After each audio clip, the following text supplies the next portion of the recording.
ನನ್ನಪ್ಪ ಯೋಗಿನ ಅಮೋಘ ಸಿದ್ಧ ಮುತ್ಯ ಅಮೋಘ ಸಿದ್ಧ ಮುತ್ಯ ಯುಗ ಯುಗಗಳಲ್ಲಿ ಭಕ್ತಿಯನ್ನ ಮಾಡಿ ಅಂಬ ಋಷಿ ದೌಮ್ಯ ಋಷಿ ರೋಮ ಋಷಿಯಾಗಿ ಪರಮಾತ್ಮನ ಸೇವಾ ಮಾಡುವತ್ನ್ಯಾಗ ಏನಾಗಿರ್ತದ್ರಿ ಸರ ತನ್ನ ರೋಮಗಳನ್ನೆಲ್ಲ ಪಸರಿಸಿಕೊಂಡು ಹೌದು ಭಕ್ತಿ ಮಾಡು ಪ್ರಸಂಗದೊಳಗ ಏನಾಗಿರ್ತದ್ರಿ ಸರ ಸಾಕ್ಷಾತ್ ನಂದಿ ಪರಮಾತ್ಮನಿಗೆ ವಚನ ಕೊಟ್ಟು ಬಂದಿರ್ತಾನು ಭಕ್ತಿ ಕೆಲಸವಾಕ. ಹೌದ್ರಿ ಸರ 3 ಗಳಿಗೆ ಒಳಗೆ ಅವನು ಭಕ್ತಿ ತಪವನ್ನ ಕೆಡಿಸಿ ಬರ್ತಾನಂತ ಹೇಳಿ ಮಾತು ಕೊಟ್ಟು ಬಂದಿರ್ತಾನ. ಮಾತು ಕೊಟ್ಟು ಬಂದ ನಂದಿ ಅವನ ಜಡಿ ಒಳಗೆ ಕಾಲಿಟ್ಟು ಅವನ ಜಾಡಿಸಿ ಕೆಡಬೇಕಂತ ಹೇಳಿ ನಂದಿ ಒಳಗೆ ಬಂದು ಜಡಿ ಒಳಗೆ ಕಾಲಿಟ್ಟ. ಹೌದು 12 ವರ್ಷದ ತಪಸ್ಸೆ ಪೂರ್ಣಗೊಂಡಿತ್ತು. ರೋಮೇಶ್ ಋಷಿದ ಕಣ್ಣು ತೆರೆದು ನೋಡಿದ. ಹೌದ್ರಿ ಸರ ಬಂದಾಣಿವ ನನ್ನ ಭಕ್ತಿ ಕೆಡಿಸಲಾಗತ್ತೇಳಿ ಸೂಕ್ಷ್ಮದೊಳಗೆ ತಿಳ್ಕೊಂಡ. ಹೌದು 3 ಗಳಿಗೆಯಾಗ ಭಕ್ತಿ ಕೆಡಿಸಿ ಬರ್ತಾನಂತ ಹೇಳಿದ್ದ. 3 ದಿನ ಆದ್ರೂ ಇವು ಎತ್ತ ಕಾಲೇ ಹೊಂಟ್ಲಾತು ಜಡಿ ಒಳಗಿಂದು. ಕಾಲೇ ಕೀಳುವಾತಾತು. ಕಾಲ ಕೀಳಲಾಯ್ತು. ಅವಾಗ ರೋಮೇಶ್ ಋಷಿಗೆ ಶರಣ ಹೊಂದಿ ಏನ್ ಮಾಡ್ತಾನ್ರಿ? 3 ಗಳಿಗೆಯಾಗ ನನ್ನ ಭಕ್ತಿ ಕೆಡಿಸಿ ಬರ್ತಾನಂತೇಳಿ ಪರಮಾತ್ಮಗ ವಚನ ಕೊಟ್ಟಿದ್ದ. ಮಾತು ಕೊಟ್ಟು ಬಂದಿದ್ದೆ. ನಾನು ನನ್ನ ಭಕ್ತಿ ಕೆಡಿಸಲಾಕ ಬಂದದ್ದು ತಪ್ಪಾಯ್ತಂತ ತಿಳ್ಕೊಂಡು ತಪ್ಪಾಯ್ತಂತ ಶರಣ ಮಾಡಿದಾಗ ನಂದಿ ಶರಣ ಮಾಡಿದ. ಹೌದು ಅವಾಗ ರೋಮೇಶ್ ಋಷಿ ಆಶೀರ್ವಾದ ಮಾಡ್ತಾನ ಅವನಿಗೆ. ಏನಂತ ಆಶೀರ್ವಾದ ಮಾಡ್ತಾನ್ರಿ ಸರ್? ಸೂರ್ಯ ಚಂದ್ರ ಇರುವರೆಗೆ 40 ಗಂಟೆ ಹರಿವರೆಗೆ. ಹೌದು 11 ಪೋರ್ ಇರುವರೆಗೆ. ಏನದು? ಈ ದೇವರ ಗುಡಿ ಮುಂದೆ ನಂದಿ ಕೋಲಾಗಿ ಮೆರಿಪಾತ ಆಶೀರ್ವಾದ ಮಾಡಿ. ಹೌದು ಅದೇ ಅಡಿಕೆ ಋಷಿ ಮುಂದೆ ಭಕ್ತಿ ಮಾಡುವಂತ ಪ್ರಸಂಗದೊಳಗ ಏನಾಗಿರ್ತದ್ರಿ ಸರ? ದಿನಂಪ್ರತಿ 1001 ಪುಷ್ಪಗಳನ್ನು ತೆಗೆದುಕೊಂಡು ಗುರುನಾಥನ ಸೇವಾ ಮಾಡ್ತಿರ್ತಾನ. ಮುಂದೆ ಏನಾಗ್ತದ್ರಿ ಸರ?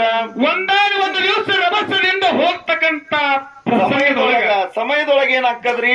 ತನ್ನ ಹೂವಿನ ಕರಡಿಯಲ್ಲಿ ಇರ್ತಕ್ಕಂತ ಒಂದು ಪುಷ್ಪ ಜಾರಿಯಲ್ಲನ್ನ ಏನಾಗ್ತದ್ರಿ ಸರ? ಆ ಕೆಳಗೆ ಬೀಳ್ತದ. ಹೌದು ಬಿದ್ದಿರ್ತಕ್ಕಂತ ಪುಷ್ಪವನ್ನ ತಾನೇನ ರಭಸದಿಂದ ಹೋಗ್ತಿರ್ತಾನಲ್ಲ. ಹೌದು ಅಡಿಕೇಶಿ ಋಷಿ ಹೌದು ಅವನ ಪಾದ ಆ ಪುಷ್ಪದ ಮ್ಯಾಲ ಇಡ್ತಾನಲ್ರಿಪ್ಪ ಇಡ್ತಾನ. ಅವಾಗ ಅಡಿಕೇಶಿ ಋಷಿ ವಿಚಾರ ಮಾಡಿದ. ಏನತ್ರಿ? ಗುರುನಾಥನ ಸೇವಾಕ ಒಯ್ತಕ್ಕಂತ ಪುಷ್ಪವನ್ನ ನನ್ನ ಪಾದ ಇವತ್ತು ತುಳಿತಲ್ಲ ಅಂತ ತಿಳ್ಕೊಂಡು ತನ್ನ ಪಾದಗಳನ್ನ ಕಟ್ ಮಾಡಿದ. ಒಳಗೆ ಹೋಗಿ ಗುರುವಿನ ಗದ್ದಿಗೆ ಮ್ಯಾಲ ಪುಷ್ಪಗಳನ್ನು ಏರಿಸಿದ. ಹೌದು ದಿನಂಪ್ರತಿ ಏರಿಸುವಾಗ ಪುಷ್ಪಗಳನ್ನು ಏರಿಸಿದ. 1000 ಪುಷ್ಪಗಳನ್ನ ಏರಿಸಿ ಹೌದು ನಮಸ್ಕಾರ ಮಾಡಿ ಹಿಂದೆ ಸರಣ. ಭಗವಂತ ಅಂತಾನ ಅವನಿಗೆ ಅಡಿಕೇಶಿ ಋಷಿಗೆ. ಏನತ್ತು ವಾಣಿ ಆಗ್ತದ್ರಿ? ಅಲ್ಲೋ ಅಡಿಕೇಶಿ, ದಿನಂಪ್ರತಿ 1000 ಪುಷ್ಪಗಳನ್ನ ತಂದು 1001 ಪುಷ್ಪಗಳನ್ನು ತಂದು ಸೇವಾ ಮಾಡ್ತಿದ್ದಿ. ಇವತ್ತು 1000 ಪುಷ್ಪಗಳನ್ನ ಏರಿಸಿದಿ. ನಿನ್ನ ಭಕ್ತಿ ಒಳಗ ಭಿನ್ನಾಯ್ತಲ್ಲ ಪರಕ್ಕಾಯ್ತಲ್ಲ ಅಂದ. ಹೌದು ಅವಾಗ ಅಡಿಕೇಶಿ ಋಷಿ ಮನುಷ್ಯನ ವಿಚಾರ ಮಾಡ್ತಾನು. ಏನ್ರಿಪ್ಪ ಅದು?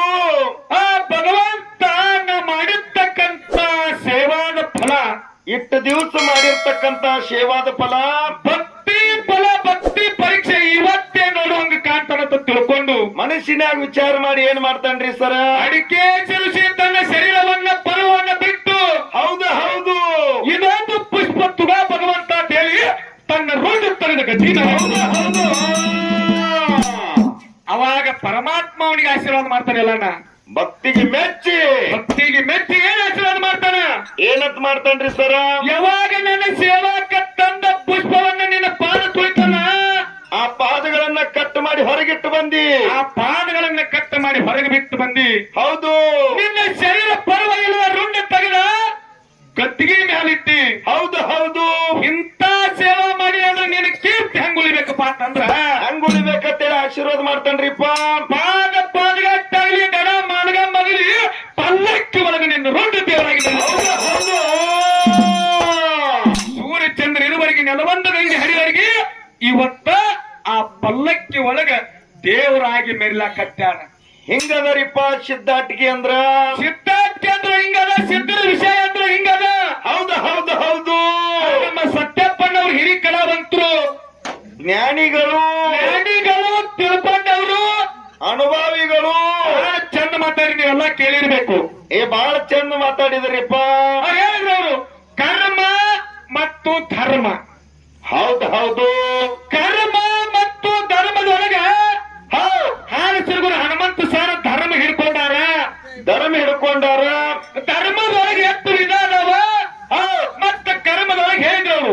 ನಮ್ಮ ಕರ್ಮದೊಳಗಿನ ವಿಧಗಳನ್ನು ಹಿಡ್ಕೊಂಡು ಒಂದು ಪಾಯ ಹತ್ರಗಿಂದ ಹಾಕಿದ್ರು. ನಿತ್ಯ ಕರ್ಮ, ನೈಮಿತ್ಯ ಕರ್ಮ, ಪ್ರಾರಬ್ಧ ಕರ್ಮ, ಪ್ರಾಯಶ್ಚಿತ್ತ ಕರ್ಮ, ಆಗಮ ಕರ್ಮ. ಹೌದು ಹೌದು. ಸತ್ಯಪ್ಪನವ್ರ ಕರ್ಮ ಇರಲಿ, ಕರ್ಮ ಅನ್ನೋದು ಒಂದದ. ಹೌದು ಹೌದು. ಕರ್ಮ ಅನ್ನೋದು ಒಂದದ. ನೀ ಬೋರ್ಮಾರೇ ಮಾಡಿಸ್ಬಾ, ಚೈನಾರೇ ಮಾಡಿಸ್ಬಾ, ಉಂಗುರಾರೇ ಮಾಡಿಸ್ಬಾ. ಹೌದು ಹೌದು. ಹುಡುಕಿಯಾರೇ ಮಾಡಿಸ್ಬಾ, ಲಾಕಿಟರೇ ಮಾಡಿಸ್ಕೋರಿ. ಯಾಕ್ರಿ ಬಂಗಾರ ಅನ್ನೋದು ಒಂದದಲ್ರಿ. ಇವ್ರು ಹೇಳಿದ್ರು ನಮ್ ಸತ್ಯಪ್ಪನವ್ರು ಬಹಳ ಚೆನ್ನಾಗಿ ವಿಚಾರ ಮಾಡ್ರಿ. ನಾವು ನಿತ್ಯ ಕರ್ಮ ಹಿಡಿದು ಮಾತಾಡತಾನಿ. 10 ಮಣಿಗೆ ಊಟ ಮಾಡ್ರಿ, ತಾಟಿ ಅಡಗ ಹಿಡಿತ್ರಿ, ಊಟ ಬಲಗೈಲೆ ಆತು. ಹೌದು. ಆಮೇಲೆ ಹರಿವತ್ತಿ ಅಂತ ಹೊಂಟ್ನಿ, ಇದು ಎಡಗೈ ನೀರ್ ಬಲಗೈ ನೀರ್ ಹಾಕಿತ್ರಿ, ಎಡಗೈ ಹತ್ರ ವ್ಯವಹಾರ ಮುಟ್ಟಿಸ್ತ್ರಿ ಅಂತ ಹೇಳಿ ಅವೆಲ್ಲ ಕೇಳಿರಿ. ಮಾತಾಡಿರಲ್ರಿಪ್ಪ. ಇದು ಸತ್ಯಪ್ಪನ, ಇದು ವ್ಯಾವಹಾರಿಕ ಕರ್ಮ. ಹೌದು ಹೌದು. ಇದು ವ್ಯವಹಾರ. ಇದು ದಿನನಿತ್ಯ ಉಣ್ಣೋದು, ತಿನ್ನೋದು, ತೊಳ್ಕೊಳ್ಳೋದು, ಜಳಕ ಮಾಡೋದು, ಹೌದು ಹೌದು. ಹೋಗುದು, ಹೊಲ್ದಾಗ ದುಡಿದು, ನಿನ್ನ ಹೊಲ್ದಾಗ ನೀ ದುಡಿದ ಪರೋಪಕಾರ ಏನಾಯ್ತು? ಹೌದು ಹೌದು. ನಿಮ್ಮಲ್ಲಿ ನೀವು ದುಡಿದ್ರೆ ಏನು ಪರೋಪಕಾರ? ನೀವು ಊಟ ಮಾಡ್ರಿ, ನೀವು ದುಡಿದ್ರಿ, ನಿಮ್ಮ ಹೆಣ್ಣು ಮಕ್ಕಳಿಗೆ ಮಾಡಾಕ್ರಿ. ಕರ್ಮ ಅಂದ್ರೆ ಇನ್ನೊಬ್ಬರಿಗೆ ಹತ್ತರಿಂದ ಉಪಯೋಗ ಆಗಿರ್ಬೇಕು, ಅದನ್ನ ಮಾತಾಡ್ರಿ. ಹೌದು ಹೌದು. ಒಂದು ಹೇಳ್ತೀನಿ ಕೇಳ್ರಿ. ಹೆಂಗ್ರಿ ಅದು? ಧರ್ಮದೊಳಗೆ ಹಲವಾರು ಪ್ರಕಾರ ನಾವು ಬಾಳದಾರಿಪ್ಪ. ವಿಶ್ವ ಧರ್ಮದ, ಮಾನವ ಧರ್ಮದ, ಪರಧರ್ಮದ, ಸ್ವಧರ್ಮದ, ಅಧರ್ಮದ, ಹಿಂಗ ಸಾಕಷ್ಟು ಮತ್ತು ಉಪಧರ್ಮಗಳು. ಇವು ಜೈನ್ ಧರ್ಮ, ಬೌದ್ಧ ಧರ್ಮ, ಕ್ರಿಶ್ಚಿಯನ್ ಧರ್ಮ, ಇವು ಬಹಳ ಅದಾವಲ್ರಿಪ್ಪ. ಅದಾವ. ಇವು ಎಲ್ಲಾ ಬೇಡ. ಇವತ್ತು ಸತ್ಯ ಧರ್ಮ ನಾ ಮಾತಾಡ್ತನೋ, ಕರ್ಮದಿಂದ ನೀವು ಮಾತಾಡ್ರಿ. ಹೌದು ಹೌದು. ನೀವು ಕರ್ಮದಿಂದ ಮಾತಾಡಿದ್ರ ಇನ್ನೊಬ್ಬರಿಗೆ ಲಾಭ ಆಗಿರ್ಬೇಕು. ಹೌದು ಹೌದು. ಎಲ್ಲೇನ ಊಟ ಮಾಡಿ ತಾರ್ ತೋರಿಟ್ನಿ, ಹರಿವತ್ ಹೋಗಿ ಬನ್ನಿ, ಇಂತ ಲೌಕಿಕದೊಳಗೆ ಮಾತಾಡ್ಬೇಡ್ರಿ ಸತ್ಯಪ್ಪಣ್ಣ. ಇಲ್ಲೇ ಇಲ್ಲೇ ಮಾತಾಡೋದು ಬೇಡ ಆಗ್ಯದ್ರಿ. ನೀವು ಬಹಳ ಶಾಣ್ಯರವ್ರಿ. ಯಾಕ ಧರ್ಮ ಅಂದ್ರ ಧರ್ಮರಾಜನ ಹೆಸರಲ್ಲ. ಧರ್ಮ ಅಂದ್ರೆ ಯಾರ್ದು ನೋಡ್ರಿ, ಸತ್ಯ ಧರ್ಮ ಅಂತಂದ್ರ ಧರ್ಮ ಅಂತಕ್ಕಂಥ ಫಲ ಬಯಸ್ರ ಧರ್ಮರಾಜನ ಹೆಸರು ಈ ಭೂಮಿ ಮೇಲೆ ಉಳಿದದ. ಸರ್, ಸತ್ಯ ಅಂದ್ರೆ ಯಾರ ಹೆಸರು ಬರ್ತೈತ್ರಿ? ಸತ್ಯ ಅಂತಕ್ಕಂಥ ಪದ ತೆಗೆದ್ರಿಪ್ಪ ಅಂತಂದ್ರ ಹರಿಶ್ಚಂದ್ರ ರಾಜ ಅಂತ ಹೆಸರು ಉಳಿದದ. ಉಳ್ದೈತಿಲ್ಲ ಕಕ್ಕ?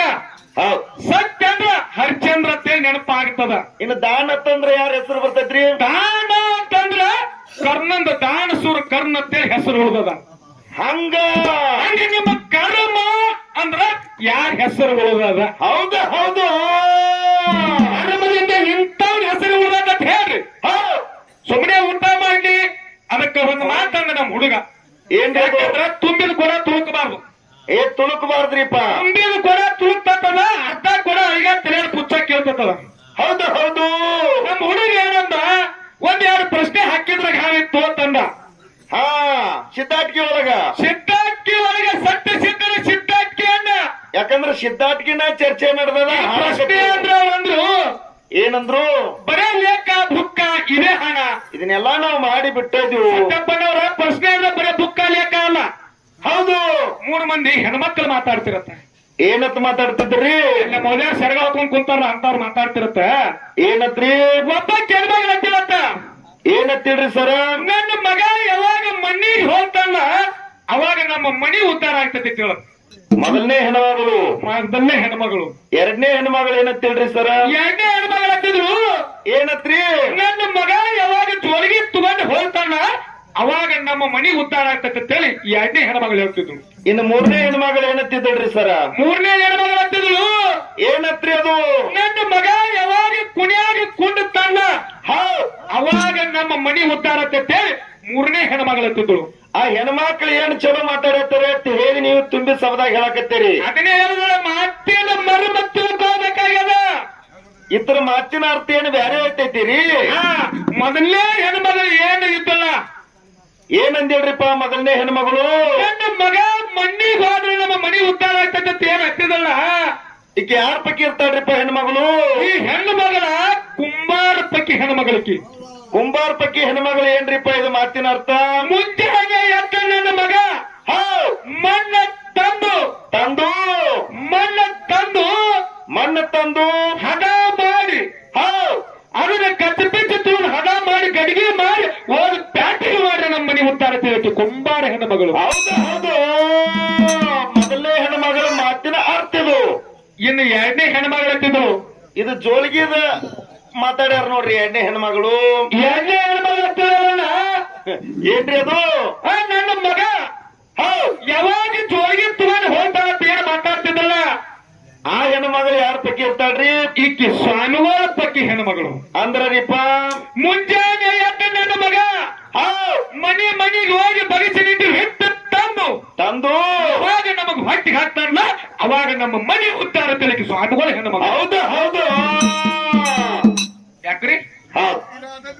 ಇನ್ನ ಮೂರನೇ ಹೆಣ್ಮಗಳು ಯಾರಿಪ್ಪ? ಈಕಿ ಕುರುಬರ ಹೆಣ್ಮಗಳು. ಇದೇ ಯಾಕೆ ಬಿರ್ಸ್ಕಾಣಕತ್ತೈತಿ ನೋಡ್ರಿ ನಮಗ. ಬಿರ್ಸಲ್ಲಿದು ಹೆಂಗ್ರಿ? ಯಾವಾಗ ಕುರುಬರ ಹೆಣ್ಮಗಳು ಹೌದು. ಈಕಿ ನನ್ನ ಮಗ ಯಾವಾಗ ಕುಣ್ಯಾಗ ಕುಂಡತಾನ ಅಂತೇಳಿ ಮಾತಾಡಿದ್ದಲ್ಲ, ಹೌದು. ಈ ಕುರುಬರು ಏನ್ ಮಾಡ್ತಾರಪ್ಪ ಅಂತಂದ್ರೆ ಕುರುಬರು ಸಮಾಜದವರು ಏನ್ ಮಾಡ್ತಾರ್ರಿ?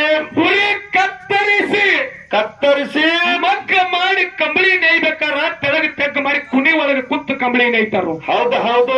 ಯಾವಾಗ ನನ್ನ ಮಗ ಕುರಿ ಕತ್ತರಿಸಿ ಕಂಬಳಿ ನೇಯ್ದು ಹೌದು ಹಿಂಗ್ ಒಯ್ತಾನ ಅವಾಗ ನಮ್ಮ ಮನಿ ಉದ್ಧಾರ ಆಗ್ತದ ಅಂತ ಹೇಳಿ. ಹೌದು. ಅದಕ್ಕ ಮಾತಿನ ತಾತ್ಪರ್ಯ ಹಿಂಗದ. ಮಾತಿನ ತಾತ್ಪರ್ಯ ಹಿಂಗದ. ತಿಳ್ಕೊಂಡು ಹೇಳಕ್ ಬರ್ತದ, ಅರ್ಧ ತಿಳ್ಕೊಂಡು ಹೇಳಕ್ ಬರಂಗಿಲ್ಲ. ಹೌದು. ಅಳಿಗಾಡ್ತಿರ್ತದ, ಅದು ವಿಷಯದ ಕಡೆ ಲಕ್ಷ ಇರಂಗಿಲ್ಲ. ಹೌದು ಹೌದು. ಹೇಳಕ್ ಆಗಂಗಿಲ್ಲ. ಹೌದು. ಕುಂಡ್ರಾಕ್ ಆಗಂಗಿಲ್ಲ. ಕೂಡ್ತಿರಂದ್ರೆ ಅವಂಗ ಅದು ಕುಂಡು ಗುಡ್ತಿರಂಗಿಲ್ಲ. ಇವತ್ತು ನಮ್ಮ ಸತ್ಯಪ್ಪನವ್ರು ಹೇಳುದದ ಏನಂತ ಹೇಳ್ಬೇಕತ್ತೀರಿ? ಸತ್ಯ ಸಿದ್ಧನ ಸಿದ್ಧಾರ್ಥವಾಗಿ ಹೇಳಿದ್ರು ಹಾನ ಮತ್ತದ ವಿಷಯಗಳನ್ನ ಎರಡು ಪ್ರಶ್ನೆ ಅವರು ಒಂದು ಪ್ರಶ್ನೆ ಮಾಡಿರ್ತಾರೆ. ಅವಾಗ ಅಂದ್ರು ಹೌದು ಬ್ಯಾಡ್ರಿ ಅವ್ರ ವಿಷಯಗಳನ್ನ ಇರ್ತಾರ ಬ್ಯಾಡ ಅಂತ ಹೇಳಿದೀನಿ ನಾನು. ಇವ್ರ ಪ್ರಶ್ನೆ ಗದ್ಲಕ್ ಹೋಗ್ಬೇಡ್ರಿ ಅತ್ತಾರ್ರಿಪ್ಪ.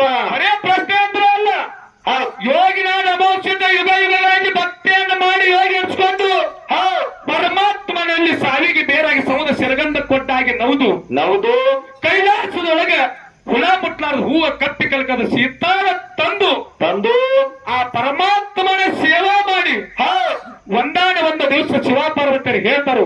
ಏನಂತ ಹೇಳ್ತಾರಿಪ್ಪ?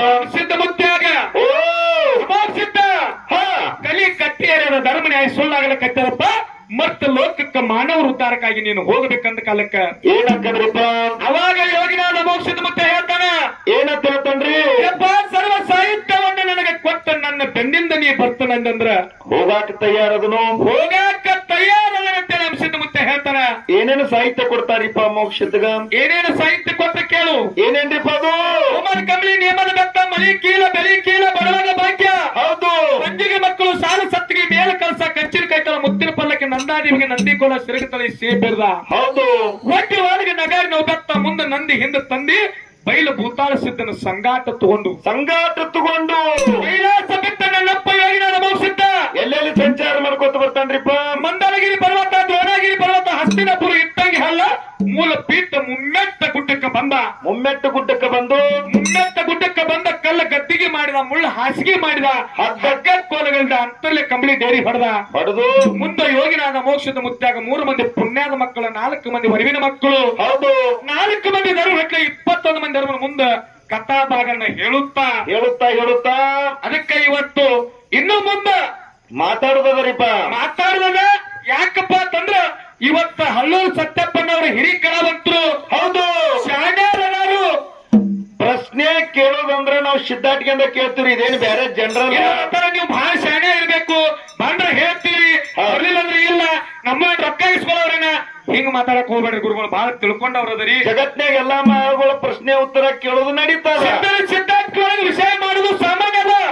ಎಲ್ಲ ಬುಕ್ ಕೇಳ್ತೇಳಿ ಎಲ್ಲ ಏನು ಬುಕ್ ಮೊದಲು ಇಲ್ಲವ, ಅಲ್ಲಿ ಕಡೆ ಬುಕ್ಗಳನ್ನು ಮಾಡಿಟ್ಟಾರು. ಪುಸ್ತಕದಾಗ ಬಂದವ, ಪುಸ್ತಕದಾಗ ಮಸ್ತಕದಾಗ ಒಳಗ್ ಹೋಗ್ತದ ಅಷ್ಟೇ. ಹೌದು. ಅದಕ್ಕೆ ಇವತ್ತು ಕೇಳು ಪಾರ್ವತ ದೇವಿ. ಹೌದು. ಪರಮಾತ್ಮ ಹೇಳ್ತಾನ ಪಾರ್ವತ ದೇವಿಗೆ ಗರು ಕೊಡಬೇಡ. ಹೆಂಗ್ರಿ ಅದು?